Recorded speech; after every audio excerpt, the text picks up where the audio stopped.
Welcome to our 2022 Lab Root series. My name is Leah Lavery, Marketing Manager for Life Science Electron Microscopy from Thermo Fisher Scientific, and your moderator today.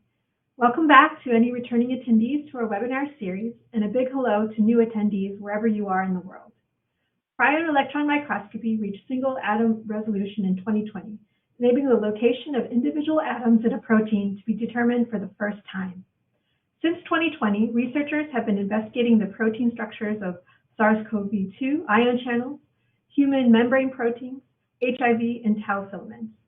Today's presentation is titled Tale of Amyloid Filaments in Neurodegenerative Diseases.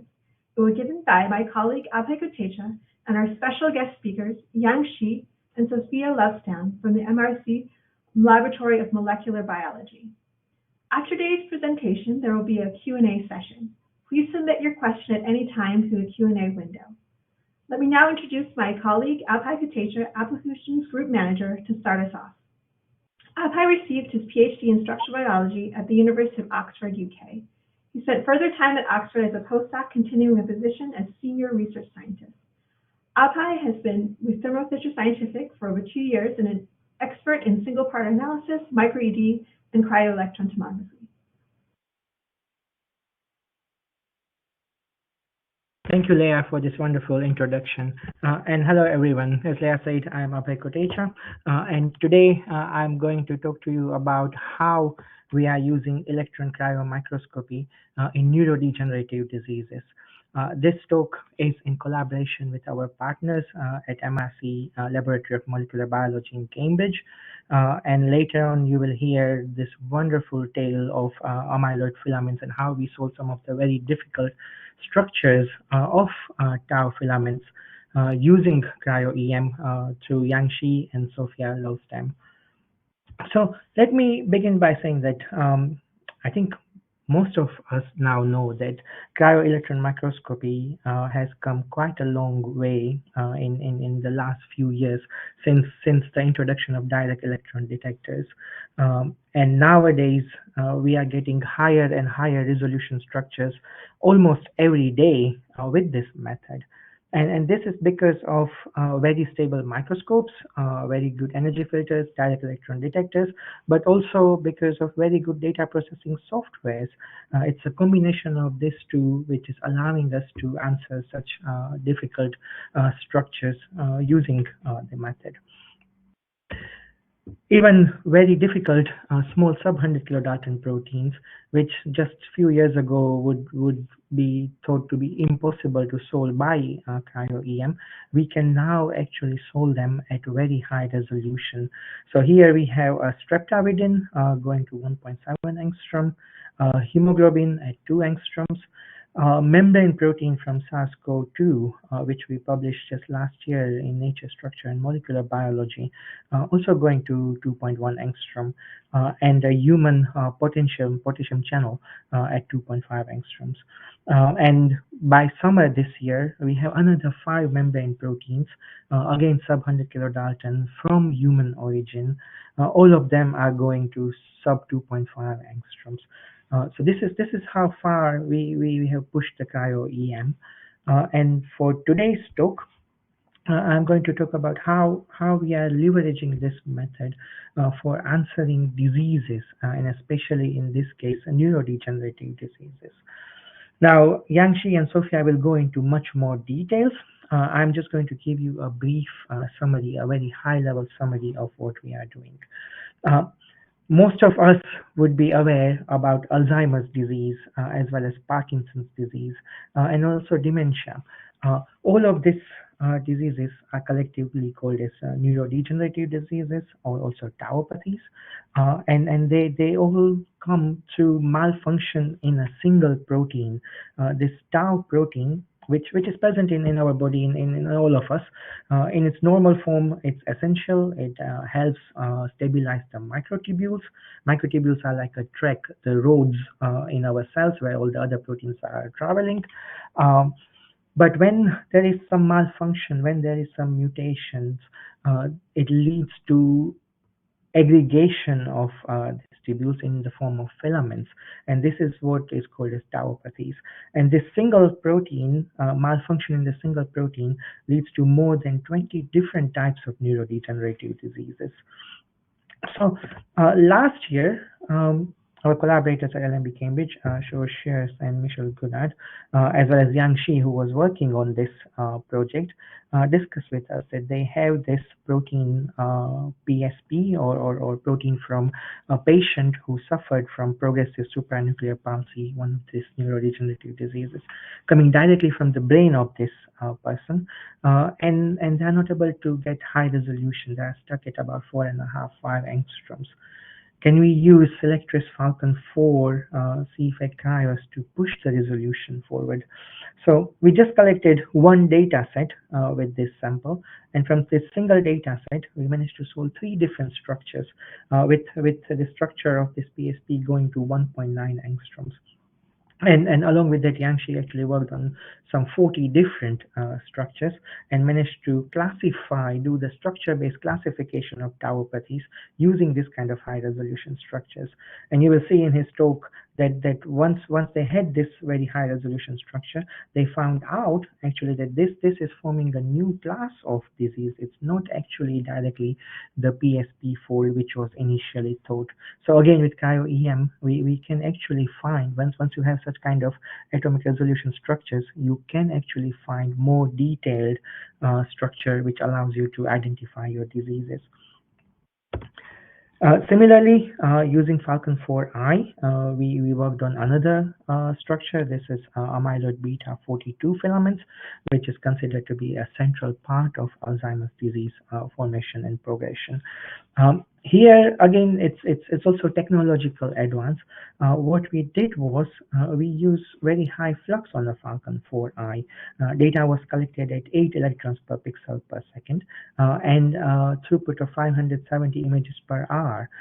And using such throughput, such flux, within about 14 hours of data collection, we managed to get 2.5 angstrom structure, and then they can understand how this structure is forming.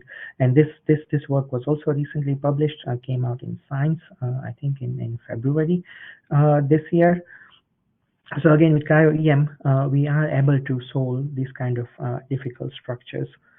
Now I'm coming again back to this slide, which I showed you earlier, that this single gene is responsible for multiple diseases. But then how does it work? How can a single gene mutation in different parts is leading to so many different diseases? So then again, with our collaborators, they wanted to know that which part of this gene is responsible for which kind of disease. We designed a project to do some high throughput structures of tau filaments, and also in vitro, so that we can kind of, if we can form similar structures that are found in brain in vitro, then you can use this system in the lab to study therapeutics against it. And Sofia Lövestam will show much more details on how this was done. But what we used was a combination of glacios and the cryos together to do very high throughput structure determination. And for this, so this is like really gene-to structures, Sofia came up with lots of different constructs, as well as different conditions of different salts, different ions, and using EPU multigrid on glaciers, we actually looked at some, 100 different samples of this in a fully automated way. And the way it worked was like this. So this is EPU multigrid. We ran a session consisting of either 6 to 8 samples at a time, and we collected about 2,000 images on each of this data in a fully automated way. So every time 2,000 images were collected, sample was changed, and data was collected onto a new sample.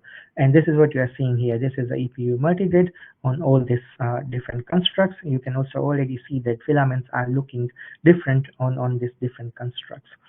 And Sofia analyzed all of this data and managed to produce 76 different structures and established this whole model system to study Alzheimer's disease in vitro within the lab. And this was just fantastic work because How many papers have we seen which has 76 cryo-EM structures? All of the data was collected in 8 hours, 6 to 8 data sets per run, and within 15 days, we had all this data collected for them. And in about 6 months, they managed to solve all the structures, and also that led to a publication. So with this, I would now pass on to Yangshi to give us more details on how he did structure-based classification on tauopathies. Thank you.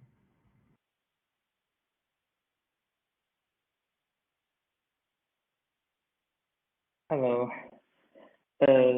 Many thanks for the introduction. I'm Yangshi. I'm from MRC Laboratory of Molecular Biology. And today I'd like to show you our recent work, which is about structure-based classifications of topses. The abnormal aggregation of tau is the hallmark of multiple neurodegenerative diseases. They are collectively called topses. Due to the alternatively splicing, there are 6 types form expressed in the adult human brain. Three of them have 4 microtubule binding repeats. We call them 4 repeat tau, and 3 of them have only 3 microtubule binding repeats, which we call 3 repeat tau. Based on the isoform definition of the tau inclusion in each disease, the topses can be classified as 3R plus 4R topses, 4R topses, and 3R topses. The Alzheimer's disease and progressive neuropathy are the most common topses.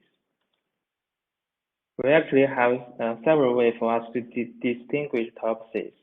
The most common way is by clinical features, such as dementia, personality disorders, and movement disorders.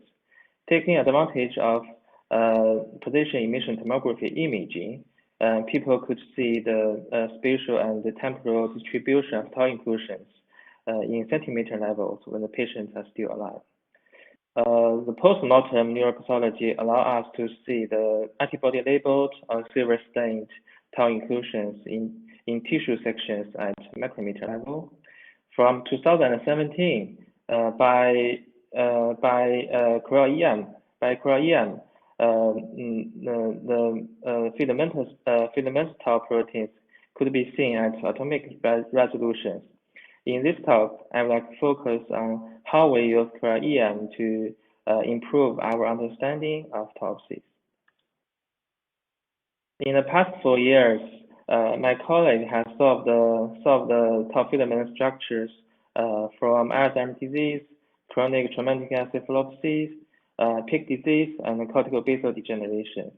And they found the tau filament structures are different in each disease.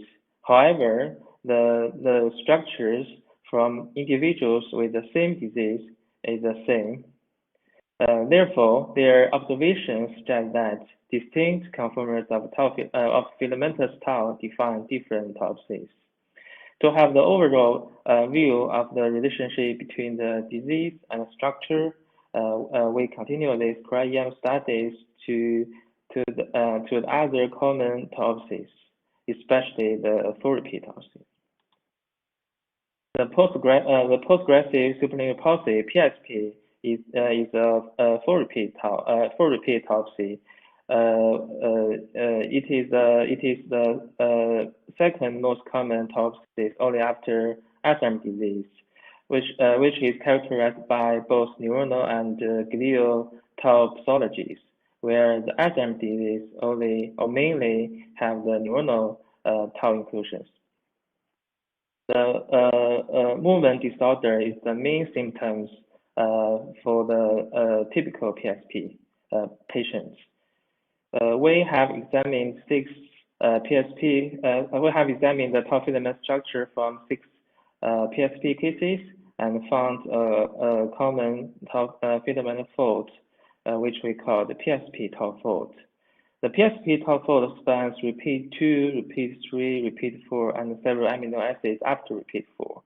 And we also observe large actual densities in the central cavity of the PSP fault, and which is surrounded by 3 lysines and presumably corresponding to the negatively charged molecules, which could stabilize the PSP tau fold. Clinically, PSP is quite similar to CBD. However, their filament folds, their tau filament folds are different.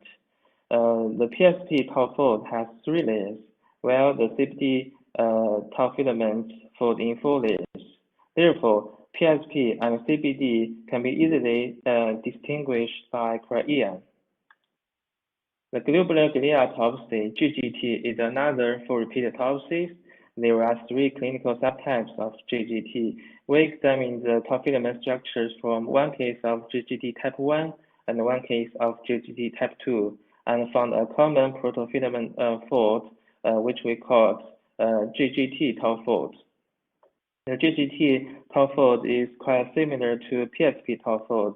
They both fold in 3 layers. The difference is that the C-terminal of GGT tau folds is pointing to the opposite direction and piping with the end of repeat 4 with hairpin-like structures. The atrophic green disease, AGD, is another for repeat autopsies. The defining pathology is the presence of abundant atrophic greens. We examined the tau filament structures from 2 AGD cases and found a common protofilament fold, which we called AGD tau fold. The AGD tau fold also spans repeat 2, repeat 3, repeat 4, and several amino acids after repeat 4, and it's quite similar to the CBD tau fold. The difference are the arrangement between the C-terminal and N-terminal between AGD and the CBD tau fold, and also the C-terminal of AGD tau fold is 7 amino acid longer than CBD tau fold. We also observed the AGD tau fold from 3 other autopsies. They are aging-related autogliopsy, ARTAG, and 2 inherited from autopsies with the mutations as +3 or +16 in the intron of the tau gene. To be noted that previously it is never said that the +3 and +16 is related to AGD, and these are the first tau filament structures from the inherited cases with the mutations in the tau gene. The above tau filament structures are from 4 repeat autopsies. We also in this study we also examined the tau filament structure from 2 inherited type 3R+4 autopsies. They are familiar hereditary dementia, FBD, and familiar Danish dementia, FDD. Like Alzheimer's disease, FBD and FDD are characterized by both extracellular pathology and intraneuronal tau pathologies. The extracellular pathology of FBD and FDD are made of different proteins from A beta plaque in Alzheimer's disease, and the causative mutations are at the gene encoding the protein forming extracellular inclusions, not in the tau genes. We examined the tau filament structure from 1 case of FBD and 1 case of FDD, and found the tau filament structure are identical to Alzheimer's disease. The cryo-EM structure present in these studies, together with those described previously, provide us the overarching perspective, which set hierarchical classifications of autopsies based on their filament folds, which we call structure-based classifications. So in the first level of structure-based classifications, the classification is based on the extent of ordered tau, which coincides to the isoform-based classifications. So the autopsies can be classified as 3R+4 autopsies, 3 autopsies, and 4 autopsies. In the second level of classification, in the 3R plus 4 autopsies, the CTE tau fold is different from Alzheimer's tau fold, and AD, FBD, FDD parts are essentially the different tauses which are characterized by different symptoms or different neuropathology. However, the tau filament structure in these diseases are the same. Therefore, they are classified as the same group here.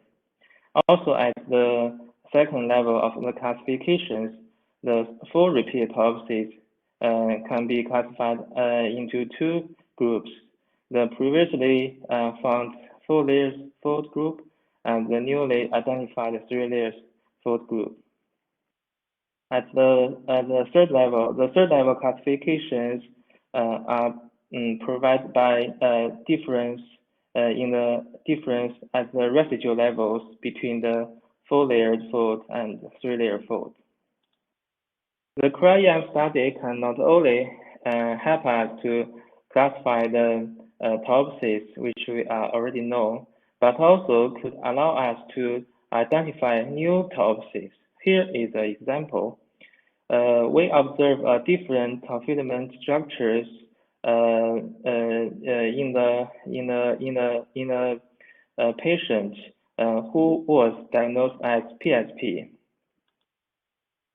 Since the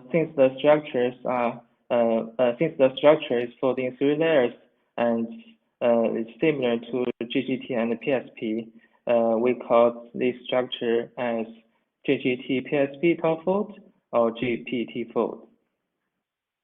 Histologically, this case was subsequently found to be very different from other PSP cases, where we found lots of spherical full repeat tau neuronal inclusions in both limbic and other brain regions.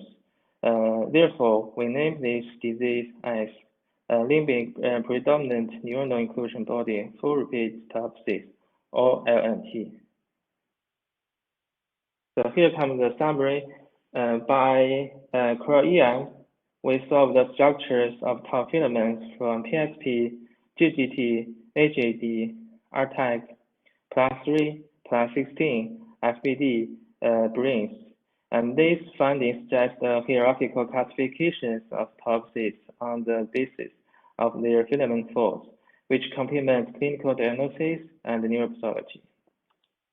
We also identified a new tauopsis LNT with the filament structures that are intermediate between those of GGT and PSP. So in the end, I would like to thank people who help us to finish this project, especially to Sjors and Michel Goederts, who supervised this work. And Wenjuan Zhang is a co-first author of this work, and she determined the tau filament structures from class 3 and class 16 cases. Yang provides the tau filament structure from R-type, FBD, and FDD cases. And I would like to also thank Abhay and Mike in Thermo Fisher Scientific, who help us to collect cryo-EM data, which allow us to determine the cryo-EM structure of GPT fold at around 1.9 angstrom resolution. And I would like to also thank other collaborators who provide us the brain tissues, the histology data, and clinical information. The imprint and UKRI support these studies. And thank you for your attention. Our next speaker is Sofia Lövestam. She will discuss about the in vitro side of the tau filament. Thank you, Yang. Yes, so Yang Qi has been discussing all of the ex vivo amyloid structures that we've been solving from patient's brain. And this has essentially set a guide for us to sort of try and recreate these disease structures, but in a test tube in vitro. And so I'll be talking about the methods we've been using in order to actually make this come true. So this is actually using high throughput cryo-EM so that we can provide model systems for neurodegenerative diseases. And so just to reiterate a little bit of what Yangxi has been talking about, is this protein tau, which can form these multiple different amyloid filaments in neurodegenerative diseases. And here you can see the sequence, the protein sequence of tau, and how it can accommodate all of these different tau folds, which are specific to particular diseases. And what is sort of remarkable from the studies that we've been doing here at the MRC LMB is that a person with a particular disease, for example, Alzheimer's disease, and another person who's from a different family or elsewhere who also has Alzheimer's disease will share the same tau structure. However, a person who's suffering from pleurosupranuclear palsy or PSP will have a different structure. So that there is a clear structure-disease relationship, which is sort of remarkable. And so we would like to recreate these structures in vitro so that we can perhaps try to understand these diseases better. So there are actually many reasons why you want to recreate these disease structures. So first of all, to understand why. Why are we getting from a single polypeptide sequence all of these different folds? Why are they creating these folds? And you can sort of perturb your system to see why they are sort of changing their behavior according to one thing. And then perhaps also to study the molecular events which are leading to their assembly. So protein folding in general is sort of a big unknown, and it's a very interesting field. So for amyloid, certainly how the protein can fold into these many different folds is a very relevant question. And then the applications, you can just only start to imagine there are so many applications that you can do. For example, if you have a cellular model, you can perhaps understand how seeding is occurring or spreading of these filaments across cells, which happens in neurodegenerative diseases.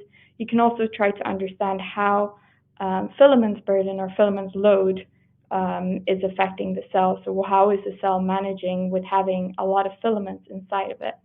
And then on a larger scale, also for animal models to understand neurodegeneration at a whole, because in Alzheimer's disease, you have neurodegeneration across the brain, which is leading to the clinical symptoms such as memory loss. Then for diagnostics, currently diagnosing Alzheimer's disease is quite difficult and usually find out quite late when the patient already has clinical symptoms. Currently, you rely on, for example, measuring tau or beta amyloid load in your cerebrospinal fluid, or using positron emission tomography, in which you have ligands which can bind to these filaments, and sort of you can image them and then see if you have accumulations in certain areas of the brain. However, these ligands are currently not very specific, so if you have an in vitro system, we can generate huge amounts of clean preparations to sort of get higher binders, for example. And then for nanobodies, these can cross the blood-brain barrier and are highly specific, so they can also be used as biomarkers. And then potentially, when you sort of link them all together to understanding the molecular events, you can perhaps also design inhibitors, which could perhaps prevent the spread or prevent the initial state of the amyloid formation. And so here are all the disease structure, or a few of the disease structures that we have. And essentially, what you can see is that tau is usually an intrinsically disordered protein which binds to and stabilizes microtubules. However, it can form these very stable filaments that can be quite versatile. Now, what is affecting this? How is this changing? And there are many important considerations that you need to take into account for your experiments. For example, your buffers, your protein concentrations, your salt, for example, and how do you test this in a high throughput manner? Because tweaking one thing will mean that you're tweaking another thing. For example, if you're changing your protein concentration, you're also affecting the viscosity of the whole solution. If you're changing the salt, you have to take into account the molar concentration, for example, and then temperature and shaking speeds. The physical factors are affecting the chemical factors. So you need a high throughput method in order to actually study this study this. And so what we did was essentially we have a very easy way of purifying tau, which can go quite quickly. So you can purify tau within 2 to 3 days. Huge amounts, about 100 milligrams, which is a lot for proteins per liter. And you can then, we just use cation exchange and size exclusion to purify it. Now, this is very important that you have very pure preps for protein assembly reactions.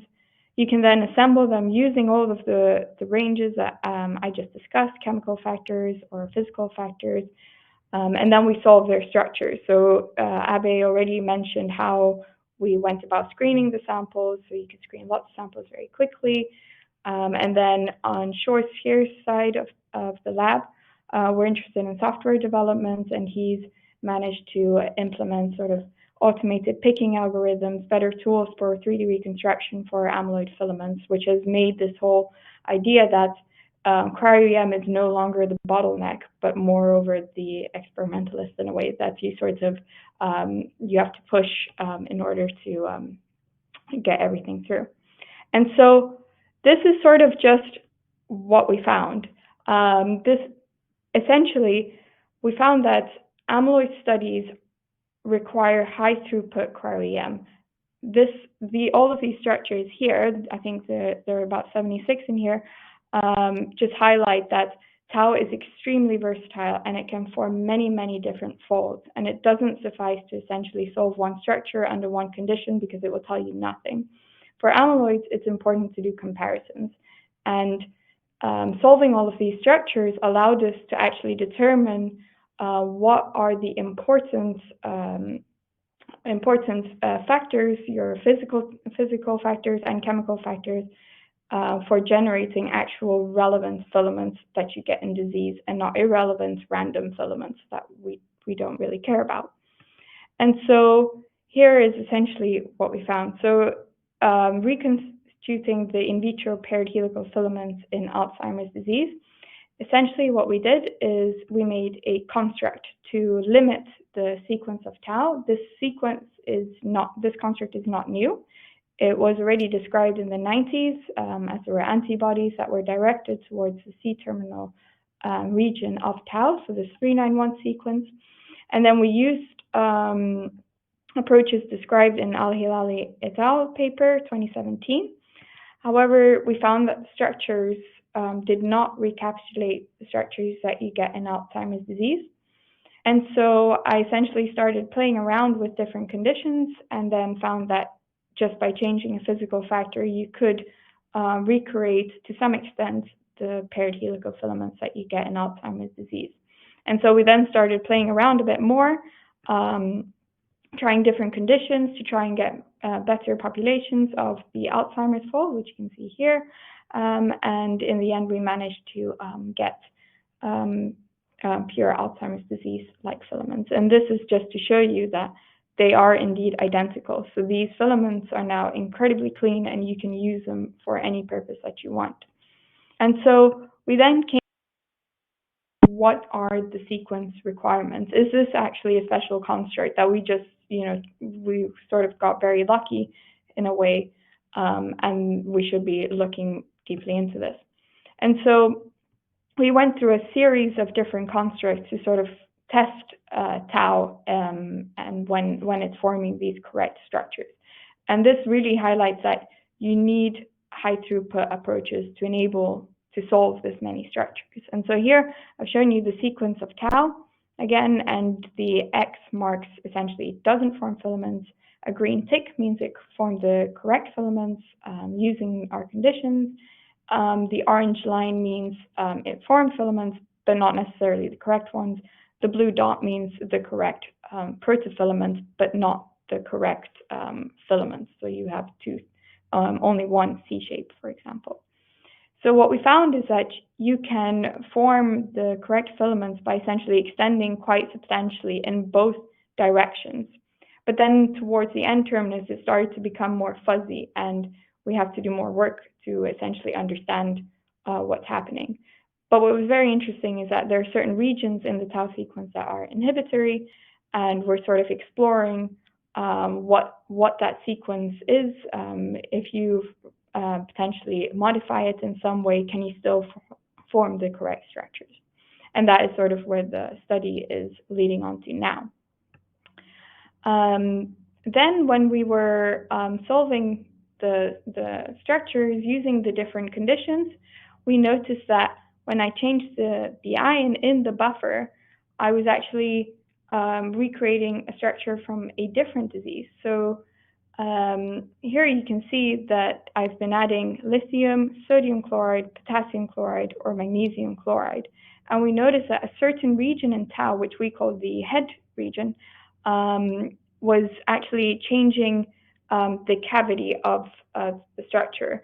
And what we found is that you got additional densities inside this head cavity when you included an ion, for example. However, not with magnesium chloride, it could not fit into the structure.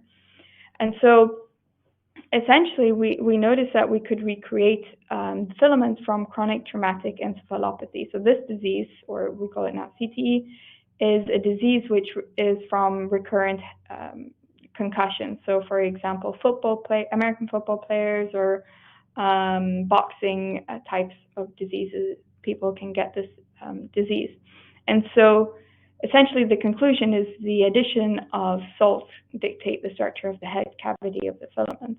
And so this does not necessarily tell you for certain that this ion is important for this disease, but it could tell you that some ions are actually important for filament assembly and these sorts of things. And so your conditions are instrumental for the structure that you're forming. So this is something to keep in mind for the amyloid field.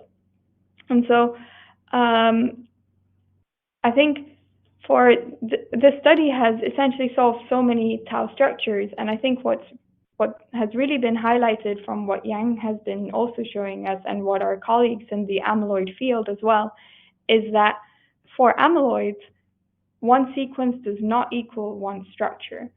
One sequence of tau can form multiple different structures, and the list is essentially endless, and I think we've essentially just scraped the top of it at the moment, and there's so much more to discover. But this is sort of also really exciting in a way that it can sort of defy this whole protein folding. And so we are now trying to understand the molecular events which are leading to it to form certain folds, and when it would not go to a certain fold, to sort of understand it. There are a lot of people that I would like to thank for this, especially my two PIs, Michel Goederts and Sjors at the MRC LMB. Also from Thermo Fisher, Abhay, Adrian, and Bart for helping me with acquiring lots of data and essentially collecting lots of data as well. There are so many more people to thank, but essentially everyone who's been present. My funders, UKRI, MRC at the LMB as well. Thank you.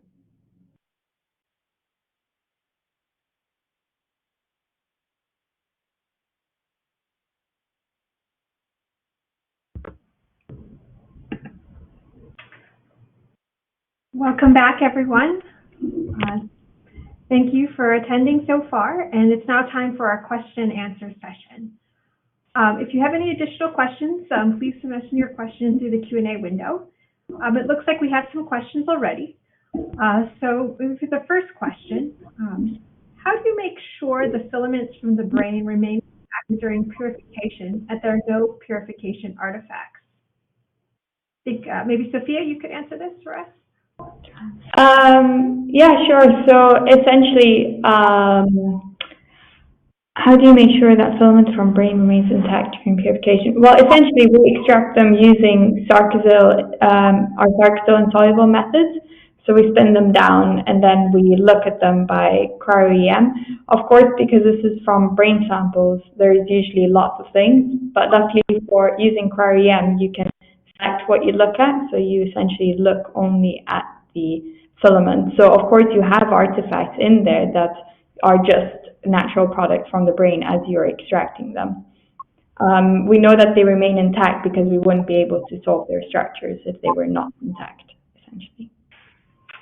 Okay. And I want to add a point after Sofia is we actually try to use the immunopurification for AD tau filaments, and we solved the structure of that and found the structures are identical to the succinylate insoluble tau filaments. So we think the succinylate will not affect the structure at least for the outer core of the tau filament. That's the answer. Okay. And then how do you image grids how often do you image grids that contain mostly damaged fibrils? I think for the full-length tau, there are huge amount of peptides which are forming we call fuzzy coat. The fuzzy coat is actually the unstructured peptides which are floating around the outer core, which can protect the filament from the air-water interface during the cryo-EM grid making. So I think for the full-length tau, it's very rare to have the damaged filament. In another way, we could think for the brain sample, for the human patient-derived sample, if you see another kind of filament, it's different from what you expect, and it's very hard to tell if they are damaged fibrils or they are another fibrils before you solve the structure. So I think for the full-length tau from the human brain, it's quite rare to have the damaged tau filament. Okay, thank you. Okay, next question. How can one sequence result in a multiple structure? Is it that there are multiple pseudo-stable metastable structures from the protein folding side? And can you predict the sequence?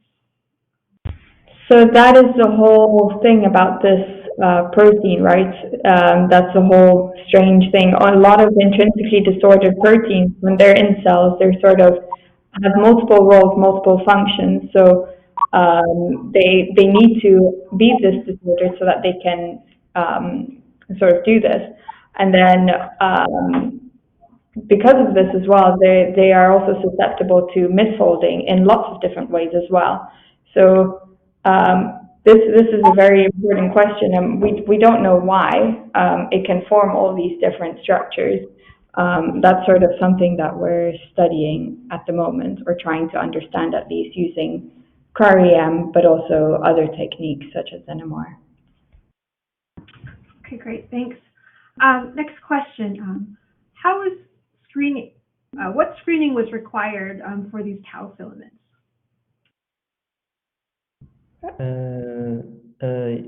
If for the brain-derived tau filaments, actually, we should do for example, Western blot first to test which patient or which brain regions have many pathologies, and afterwards we do negativity staining and cryo-EM screening to find a perfect grid to collect the data. Okay, thanks. All right, another question. How do amyloid plaques affect the brain? I'm not sure who wants to take this. That or me? Oh, yeah, I don't know who wants to answer, but yeah, go ahead, maybe. I think so far, for the amyloid plaques, it's made by A beta proteins, obviously in Alzheimer's disease. It is extracellular pathology. So far, I think there's one possibility is like the aggregated A beta plaques will physically interact with the neurons or glial cells to damage the cells. And other than that, I have no idea. Yeah.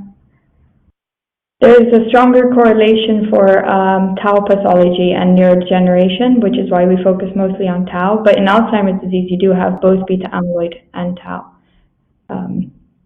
plaques coming, and this is very characteristic of AD. Okay. Thanks for that. Will you ever be able to use cryo-EM to solve oligomer structures, or can it just be used for the final fibril structure? So oligomers is a very difficult sort of term. So for those who aren't very familiar with sort of how these amyloids form, the theory is that they're sort of intrinsically disordered, and then you get accumulation of more of the same protein that form these oligomers. Now, what an oligomer is, we don't really know. Some people describe them as globular-like type of things, or more very small fibrils, or these sorts of things. They're considered to be the toxic species for some people, and then some people believe that they're filaments, but there's still a lot of research ongoing with this. Whether you can solve an oligomer using cryo-EM, that depends on how structured it is. So first of all, cryo-EM relies on having a structure. If the oligomer is sort of dynamic, too dynamic, or multiple difference or thousands of difference of conformations, you won't be able to solve it with cryo-EM, unfortunately. And if they're too small as well, sub 50, 40 kilodaltons, you won't be able to solve those either by cryo-EM. But by NMR, you can. But you can otherwise, if they were structured, yes, you can. Okay, thank you. I think this next question is probably for Abhay. It was recently reported that there are multiple structures at 2.5 angstrom resolution, which is rare, I think, compared to other parts of results that are seen around the world. This person says that they use a Cryo G4 and a G1 with the K3 camera, EPU, and Legionon, and that they're seeing angstrom 3 resolution angstrom. What is the bottleneck for reaching that high of a resolution like 2.5 angstrom? That is actually a very difficult question to answer in few minutes here. I could just speak for hours on this. There are several factors actually. Number one, it depends on the sample. If sample is very flexible, then you are actually limited by your sample flexibility. But also the type of grids that you are using can have some impact. The ice that you have on your grid has some effects. Then if all those things are fine, then we come onto the microscope. It's all about getting very high signal to noise. And this is why I think we feel that we are getting this kind of resolution. When we first got such a resolution with apoferritin, in 2020, we published this 1.2 angstrom structure. We also wanted to test that, is it just limited to apoferritin, or can we look at so many different samples? And this is what we are doing over the last 2 years. We looked at membrane proteins, which were like sub-100 kilodalton, bigger membrane proteins. We are looking at these tau filaments. And you are right that in every cases, we are able to produce these high resolution structures. But that is also because we are screening, we are making sure that samples are good, the ice is good, and then how we collect the data as well, and also how the data is processed. What I would suggest is reach out to me by email, and then maybe we can arrange a call to do more deeper dive into your collection, your sample, how your grids are looking like, your collection parameters, and then your data processing. Okay, thanks for that answer. I think maybe in a similar question is something related to throughput. So can you explain in a few sentences how your cryo-EM has more throughput than previous approaches? Were there algorithms that were developed? Sorry, I couldn't hear that question properly. Can you please repeat that?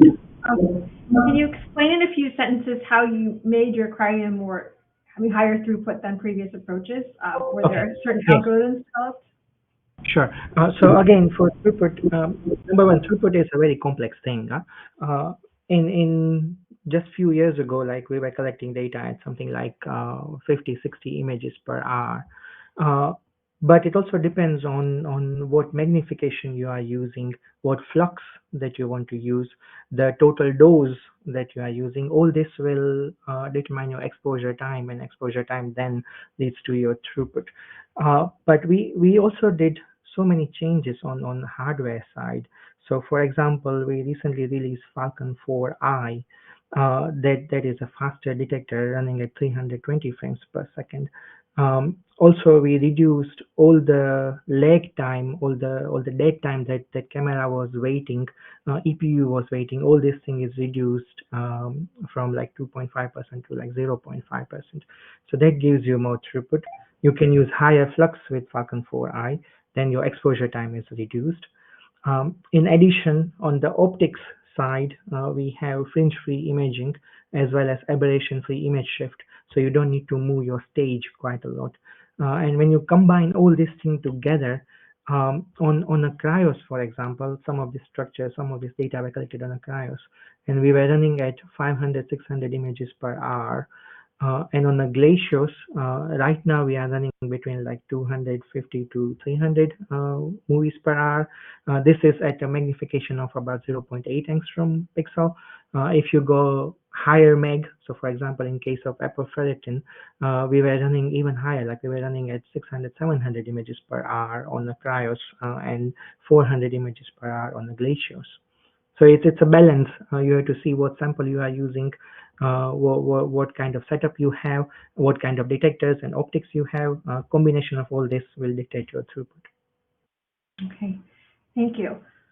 Okay, I think the next question is about AlphaFold. So the question is, can you use AlphaFold to get these structures for AD?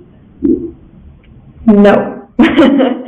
Simple answer. If you put the sequence in AlphaFold, you get spaghetti. If you put two sequences, you get more spaghetti. And yeah, it simply does not work. Because the same sequence can create multiple structures, it's not surprising that AlphaFold cannot do this, nor I believe has AlphaFold been trained on sorts of our types of system. You probably need a whole new way of thinking or yeah, generating something like that. Yeah. Okay, thanks for that. All right, next question. Do you think that the in vitro conditions you use to assemble the different recombinant tau structures likely represent the physiological conditions under which the different structures form in the brain? No, so it's a good question.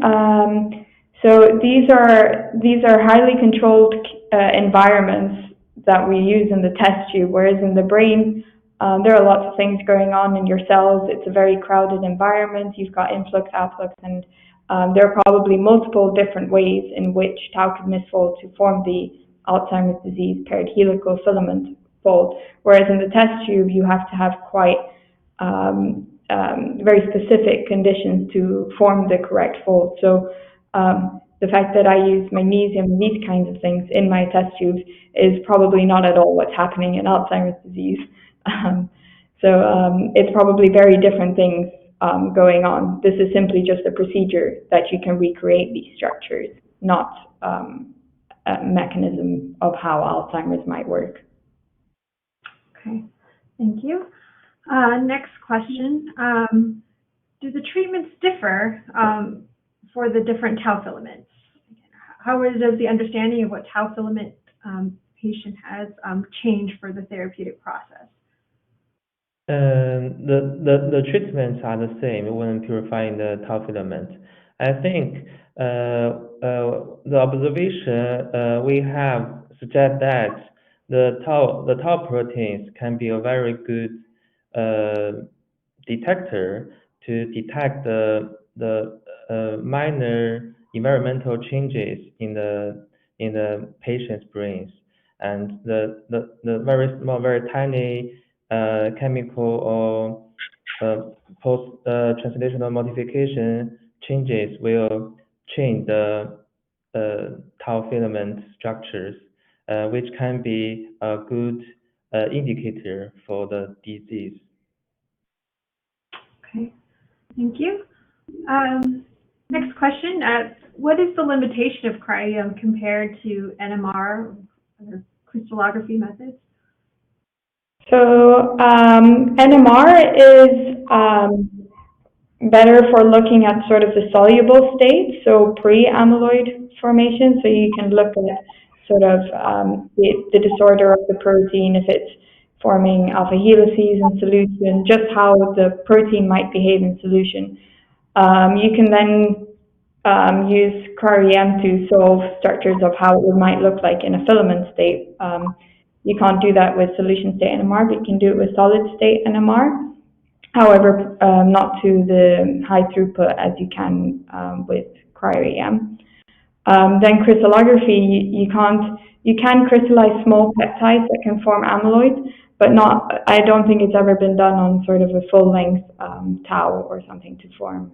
I don't think you can form crystals of those, but I might be wrong. But yeah, so each method has their perks, but there's definitely more methods required to sort of study the whole in-between states that are quite complicated for all methods. But currently for the intermediate states, NMR, combination of NMR and cryo-EM can be useful.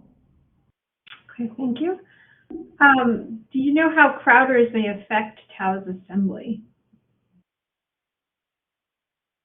Can you repeat it? How Crowders may affect tau, the assembly of tau, the tau filaments. No, we have not really tried crowding much using pegs and things. We haven't really tried to the extent that we want to try, but it is something we want to try work on a bit more as well. Yeah. Okay. Comment on, what is the biologics of the significance of the structures you've solved? Very open question, but perhaps maybe. Yeah, firstly, the structures we solved could have had to classify the, for example, autopsies, and also could have had to identify new autopsies or new neurodegenerative diseases by the filament folds. Another thing is, in the high resolution structures, we could find some extra densities or non-proteinaceous densities, which can be cofactors in the cells in the human brains, which would suggest that these cofactors might play a very important role for the filament formation, and which will be our next target to see if these extra densities how these extra densities affect the filament formation and why the extra density is there. Okay. All right. Thanks. Next question. During helical reconstruction, do you use higher T number in the 3D auto refine job? And then maybe the second part of the question is, do you follow the same workflow for all helical reconstruction for all filaments, like your recombinant data set? For the t-value part, we usually don't use high t-values for 3D auto-refine. We only use it for more difficult cases for the reconstructions. When refinements don't necessarily work, we might try and put a t-value on to see if it might fold into place. For the second part of the question, do you follow the same workflow for all the helical reconstructions? Very similar. It depends on the crossover of the filament that you have. So initially, we've written an additional paper to describe all the necessary steps that we took for this high throughput paper that we had in eLife. Essentially, we did follow the same workflow, but if you have a filament that has a long crossover, we might sort of play around a little bit more than what we would, because these structures tend to be more difficult to solve. I would recommend that you see that paper, because that is essentially describing the workflow that we would usually do and the different steps we may take depending on a certain data set. yeah, you can find it. Okay, sounds good. I think this will be our last question. Maybe it appeared here. Sorry for this. What is the throughput on the Glacios and the highest resolution achieved with the Glacios? Abhay, that's a question for you. I think I can answer that. Again, throughput does depend on what kind of setup you are using, and that's your magnification, flux, and total dose that you are using. For this particular case, all the tauopathies structures that we reported in eLife recently, the throughput was between 250 to 270 images per hour. And each data set were collected for about 8 hours. And in one session, we collected 8 data sets using this multi-grid approach that we are using on the Glaciers.